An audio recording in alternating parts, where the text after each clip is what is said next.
ममता जी क्यों हारी बंगाल में, इस वीडियो में जानिए। 2026 भारत के एक राज्य में चुनाव हुए और नतीजे आते ही सिर्फ भारत में नहीं बल्कि पाकिस्तान और बांग्लादेश में भी हलचल मच गई। टीवी स्टूडियो गर्म थे, पाकिस्तानी चैनलों पर बहस चल रही थी। कुछ एंकर्स इसे मुसलमानों के लिए खतरा बता रहे थे, तो वहीं बांग्लादेशी मीडिया में बेचैनी साफ दिखाई दे रही थी। लेकिन सवाल यह है, आखिर बंगाल के चुनाव से दूसरे देशों को फर्क क्यों पड़ा? क्या यह सिर्फ राजनीति थी या इसके पीछे एक बहुत बड़ा नेटवर्क छिपा था? कई सालों से आरोप लगाए जाते रहे कि बंगाल की सीमाएं सिर्फ सीमाएं नहीं रहीं, बल्कि धीरे धीरे एक ऐसा रास्ता बन गई जहां से अवैध घुसपैठ, नकली दस्तावेज, तस्करी और वोट बैंक की राजनीति साथ साथ चलती रही। और अब जब सत्ता बदली तो सबसे ज्यादा डर उन लोगों को लगा जो इस पूरे सिस्टम पर निर्भर थे।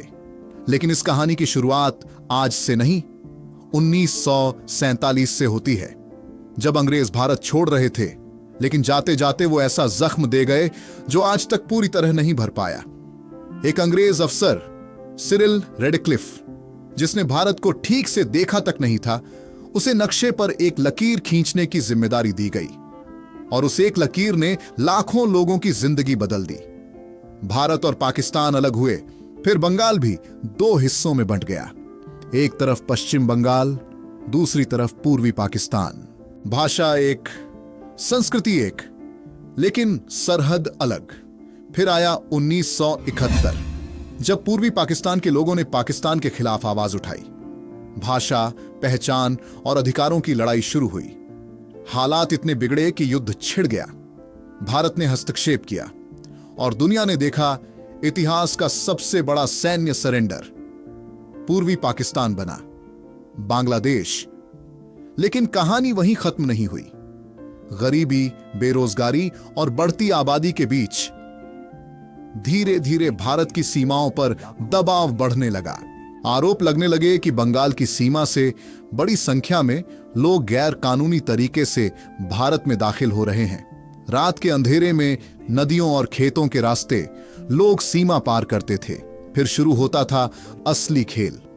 पहले पहचान पत्र, फिर आधार, फिर वोटर आईडी, और देखते ही देखते जो कल तक दूसरे देश का नागरिक था वो कागजों में भारतीय बन जाता था। विपक्ष लगातार आरोप लगाता रहा कि यह सिर्फ लापरवाही नहीं बल्कि एक पूरा राजनीतिक इकोसिस्टम था, क्योंकि जितने ज्यादा नए वोटर उतना मजबूत वोट बैंक। इसी वजह से एनआरसी और सीएए जैसे मुद्दों पर बंगाल में सबसे ज्यादा विरोध देखने को मिला। दूसरी तरफ सुरक्षा एजेंसियों की रिपोर्ट्स में बार बार बॉर्डर तस्करी का जिक्र आता रहा। कभी नकली नोटों का नेटवर्क, कभी मवेशी तस्करी, तो कभी ड्रग्स सप्लाई के आरोप। कहा गया कि पाकिस्तान से चलने वाले कई नेटवर्क बांग्लादेश के रास्ते भारत तक पहुंचते थे और बंगाल की कमजोर सीमा उनका सबसे आसान रास्ता बन चुकी थी। फिर आया वो मोड़ जब केंद्र सरकार ने सीमा सुरक्षा बल यानी बीएसएफ की ताकत बढ़ाने का फैसला लिया। सीमाओं पर फेंसिंग तेज हुई, निगरानी बढ़ी और पहली बार ऐसा लगने लगा कि अब बॉर्डर पर सख्ती सच में बढ़ सकती है। यहीं से डर शुरू हुआ। पाकिस्तान को डर कि उसके कथित नेटवर्क टूट सकते हैं। बांग्लादेश को डर कि अगर बड़े स्तर पर जांच शुरू हुई तो लाखों लोगों की पहचान सवालों में आ सकती है। और भारत में बहुत से लोगों को उम्मीद जगी कि शायद अब सीमाएं पहले से ज्यादा सुरक्षित होंगी। लेकिन असली सवाल अभी भी बाकी है। क्या सिर्फ सरकार बदलने से सब बदल जाएगा? क्या इतने सालों से चल रहा नेटवर्क खत्म हो पाएगा? क्या एनआरसी जैसे कदम पूरे देश में लागू होंगे? और अगर ऐसा हुआ तो उसका असर सिर्फ राजनीति पर नहीं, पूरे दक्षिण एशिया पर पड़ सकता है। क्योंकि यह सिर्फ बंगाल की कहानी नहीं, यह सीमा, पहचान, सुरक्षा और राजनीति की वो कहानी है जिसका असर 3 देशों तक जाता है। और शायद यही वजह है कि बंगाल के चुनाव के नतीजों ने भारत से ज्यादा बेचैनी सीमा के उस पार पैदा कर दी।